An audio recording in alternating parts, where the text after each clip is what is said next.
Okay, so again, we got our function.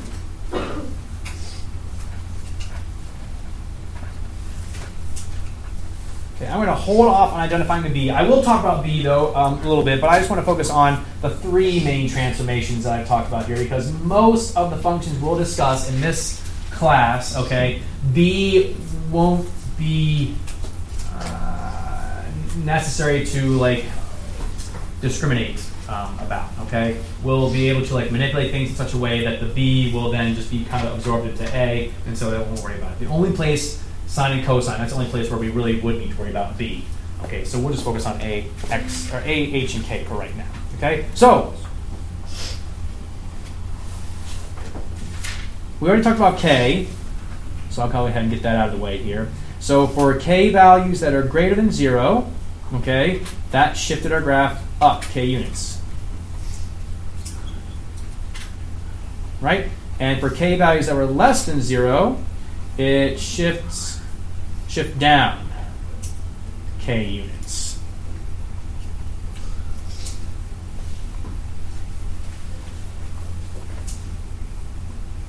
Okay.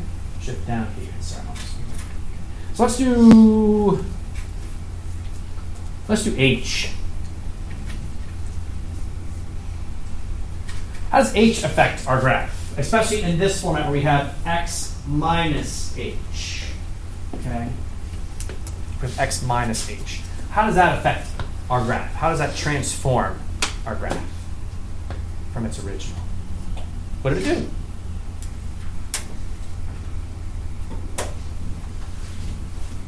Yeah? And it shifted right or left.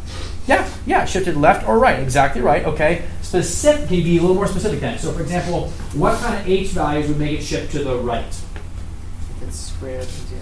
Okay, yeah. So if we do x minus and then our number is greater than 0. So if h is greater than 0, if we're subtracting a positive number, right, then we are going to shift right. Did you count how many units you shift to the right? However many units put down. Yeah, exactly. Shift right, in this case, h units. Right, we would shift exactly to the right, h number of units. Okay? And then what if h is less than 0 then, Dylan? What would happen then? It would shift left.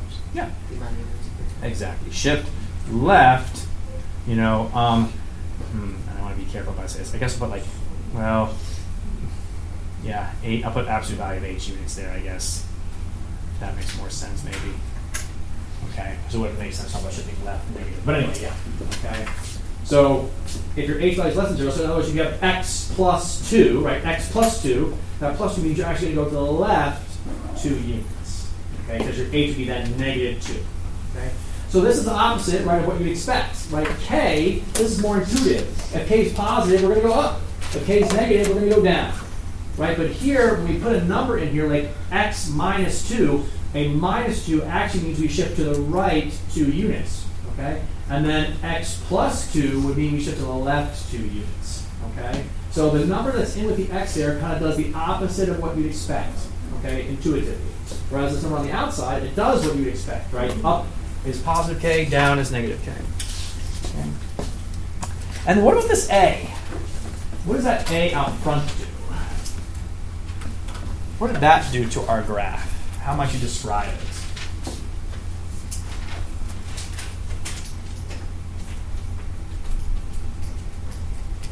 Yeah. For mine, it rolled it, like it rotated my line. Okay, so it rotated it. Yes. Did you just did a line then? Yeah, I just did one. Gotcha. Yes. Okay. So yeah, that's true. It does kind of like rotate the line if you do the line. Mm-hmm. Yep. How about some of these other functions right here? What else does it do? Yeah. How thin or thick it is? What can you be more specific? Like what's thin or thick as far as like? As A increased, Uh huh. it was thinner or thicker, and as A decreases. Okay, so like as A increased, so the larger A went, you said like the graph kind of like got more narrow. You're saying, okay, and then as A kind of decreased, you said what else happened? And then decreasing much Thinner. Yeah. But so decrease, like what do you mean by like so negative values made it thinner? Well, when it was at like 10, Mhm. then went down, it would. I guess it depends Ah. on the start. I see what you're saying. Okay, so like when you started with a higher number, like A was 10, and then you change it down to like 9, 8, 7, it started to get wider and wider. It started to widen as opposed to getting narrower. Okay, gotcha. Alana, you want to say something too?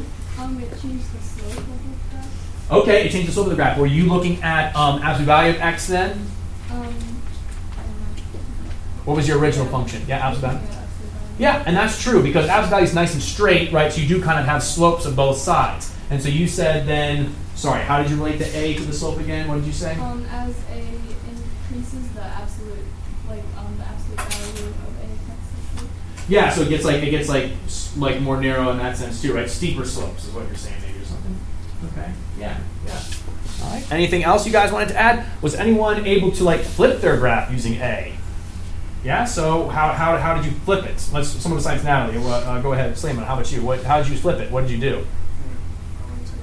So when A is negative, that also reflects it. And you're reflecting over the x-axis in a case like that, okay? Or a reflection over like the x-axis. Yeah. Okay. Very good. Yeah. So there's a couple things that go on here, okay, with A. A does several things. So for example, if A, okay, the absolute value of A is greater than 1. Whoops, I'm frozen. No, I'm not. I'm off the screen. There we go. Okay. So the absolute value of A is greater than 1. That's going to be a vertical stretch, is what we'll call this. Okay? By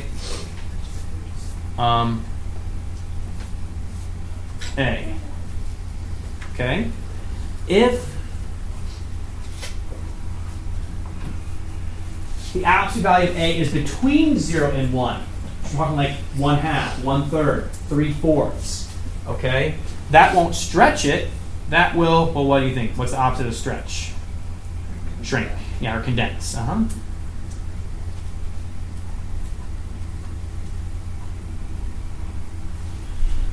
Which, if you think about it, that should hopefully make some sense here. Because what are we doing with our function, right? We take our function, we're going to shift it left or right, and then this A, we're going to multiply that y value we get times A. So that's going to stretch it then, right? If we take our function, right, we evaluate it, and we get the y value, f of something, that gives us a y value. We then multiply that y value by A, we get the stretch, we stretch then because we're multiplying by a number, right? You guys remember back to like similarity in geometry, or remember dilations in geometry, right? That number that you multiplied by, that was your scale factor, right? To kind of like either make the image larger or smaller, okay? So this A here, that's our scale factor. It's what we are multiplying by to make our shape, dilate. Dilation can be a growth or a shrink, right? It can get bigger or smaller, okay? And then yes, if A is less than 0, okay, also a reflection, okay, over x-axis. Okay, so it's also a reflection of the x-axis too.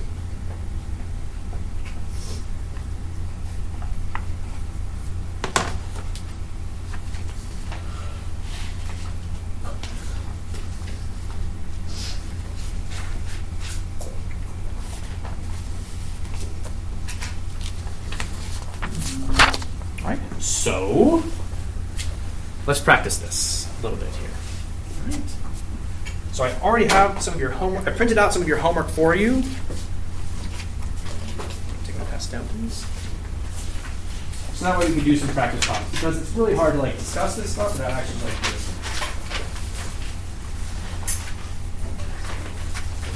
Take my pass all the way down.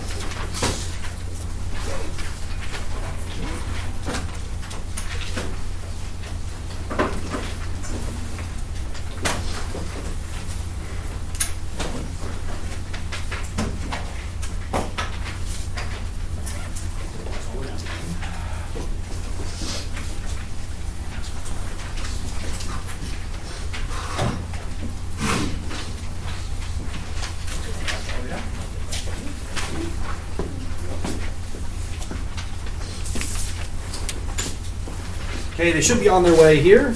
We'll take a look at this.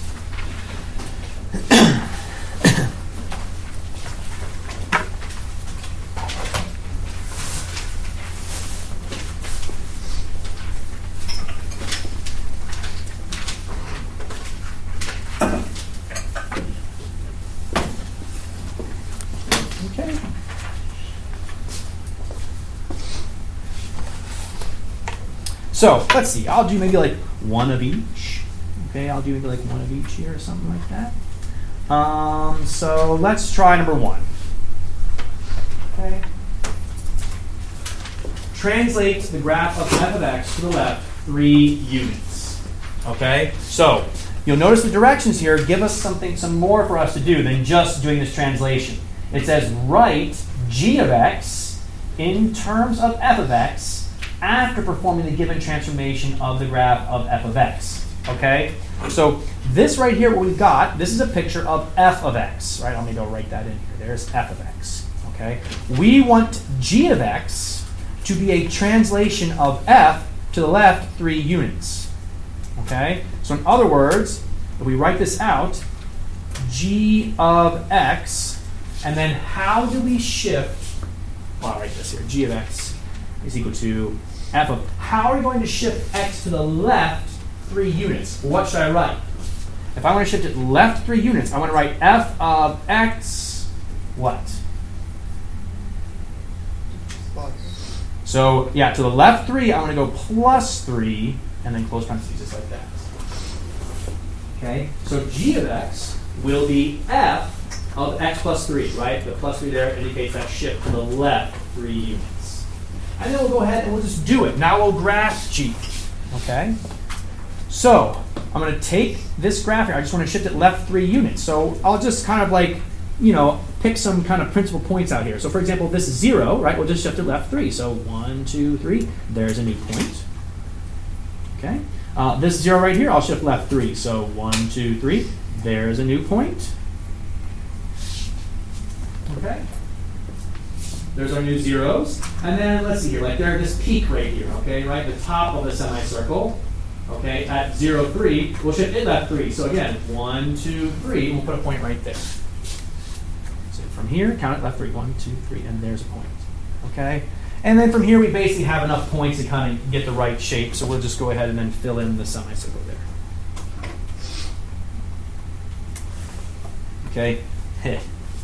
Beautiful. All right.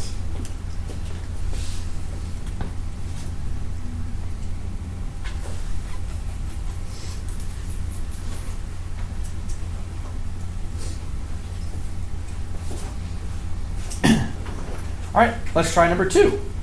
That's another translation. This one's translating up 2 units. Or actually, I should say, any questions on 1 first? Questions on 1? Question? Why would it be x plus 3 instead of x minus 2? Right. So if you remember from your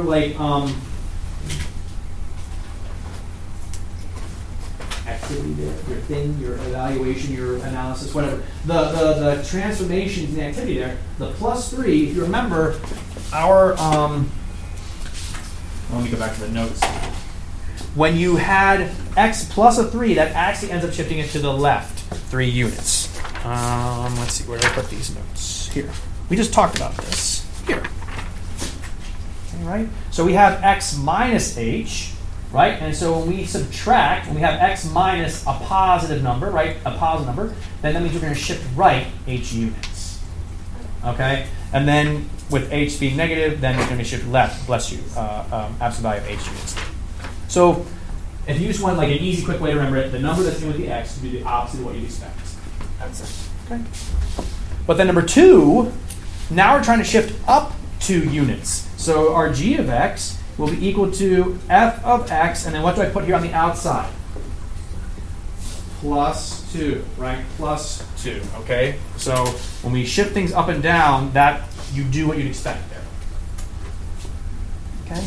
So there's g of x, okay? And we'll just go ahead and graph f. And we'll do the same way we did here, where we just picked some points on our original graph and shifted them left 3. Here we'll pick some points on our original graph and shift them up 2. So from here, up 1, 2, point. From here, up 1, 2, point. From here, up 1, 2, point.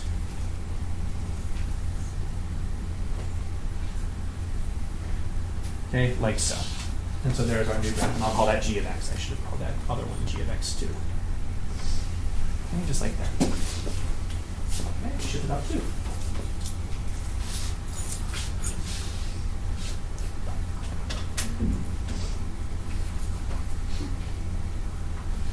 Okay, questions on any of that? All right, we'll do one more here together, and then I'll let you guys get started on your homework. Okay. Let's skip down to number 6. Okay, number 6. Stretch the graph of f of x vertically by a factor of 2. Okay, so we're stretching, which means we're dealing with which one of our transformation letters here, A, H, or K? A, right? Okay, and we want it to stretch by a factor of 2, so that means A is going to be what? 2. Yeah, we're just going to double everything, yeah. So g of x will equal 2 times f of x. Okay, so what does this mean? That means g is going to be twice our f of x values. Remember, f of x is like y. So in other words, we're going to double all of our y coordinates. So the x coordinates will stay the same. The y coordinates will double. Okay? So there's only one really kind of nice y coordinate double, and it's right here. Right? So this has x coordinate 0, y coordinate 2. And we're going to double that y coordinate. So what will the new y coordinate be? 4, right? And so it'll still be the x coordinate 0, but now it'll be up here at 4. Okay? And unfortunately, there's not, we could kind of like, well, okay. So for example, this point right here, I'm not really sure what the x coordinate is, but the y coordinate is what for this point right here? I'll go ahead and mark. What's this y coordinate right here for this point? 1. So double that is 2. So same x coordinate, but we're going to double the y coordinate here, so it's going to move up to here. This will be the new point. Right? Same thing here. This has a y coordinate of 1, so we'll double it to 2, so we'll move it right up to there. Okay. What about this point right here? The coordinates are 2, 0. If we double the y coordinate of this coordinate, where will it be? 0. Yeah, same point again, right? It's just not going to go anywhere. It's on the x-axis, right? We're dilating from the x-axis there, so it's going to stay the same. And same thing here with negative 2, right? What negative 2's, this coordinate here, the y coordinate, is 0. What's double 0? Still 0, right? So we're going to start here still, go up, intersect that, go up, intersect that, and then intersect that, and then back down to the 2, 0. So there it is kind of stretched. Okay, you can kind of see that stretch there.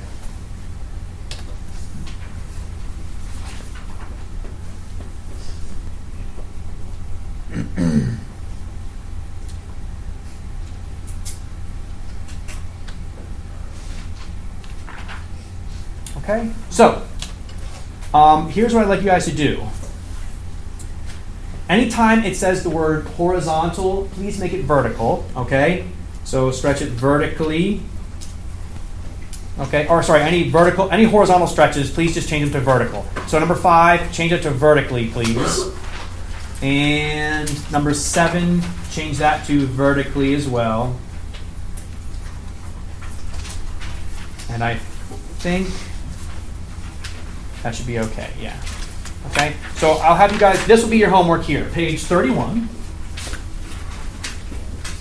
Okay, which is in section 1-3. I'll have you do numbers 1 through 12, and you can skip 9 and 11.